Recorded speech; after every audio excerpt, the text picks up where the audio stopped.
দেশের জন্য 9 মাস যুদ্ধ করে আজও দেশ থেকে মুক্তিযোদ্ধা ভাতা পায় তাদের পরিবারেরা।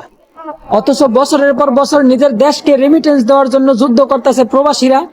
সেই প্রবাসীদের লাশটাই নাকি ইউএস বিমান বহন করতে পারবে না। তো বলি, তোমাকে বাপের টাকা দিয়া প্রবাসী আইছিলাম রে, তবুও তো মাসের পর মাস সেই প্রবাসীদের কষ্ট কামানো রেমিটেন্স পকেটে নিয়ে চলাফেরা করো। সব প্রবাসীরা মিল্লা যখন তোমাদের ওই ইউএস বিমান বয়কট করে দিমু, তখন দেখবো ঢোঙ্গার মতো খালি বিমান আকাশে ওরা কি করো। বলি, জিন্দা প্রবাসীর কষ্ট কামানো রেমিটেন্স দিয়া বিমান তৈরি করিয়া আবার সেই বিমানেই প্রবাসীদের মৃতদেহটাই নিতে অস্বীকার করলা। বিষয়টা এমন হইল না যে সারা রাত নিজের ইজ্জত মানুষের কাছে বিলাইয়া আবার ভোর রাত্রে উজু করে নামাজে দাঁড়াইলা। দেশের জন্য যুদ্ধ করে মারা গেলে পায় মুক্তিযোদ্ধা ভাতা, আর একটা রেমিটেন্স যোদ্ধা মারা গেলে লাশটা শুধু দেশে নিয়ে যাইবা, এতেই তুমগো এত মাথা ব্যথা।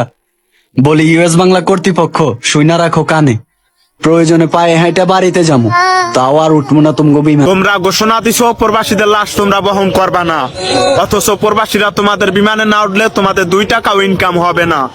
যাই করো ভাইবা চিন্তা কইরো, প্রবাসীদের টার্গেটে পড়ো না, তাহলে কিন্তু কাইন্দাও মাপ পাইবে না। ইউএস বাংলা বিমান ঘোষণা দিয়েছে তারা নাকি প্রবাসীদের লাশ বহন করবে না, অথচ এই বিমানে 96% যাত্রী হলো আমরা প্রবাসীরা।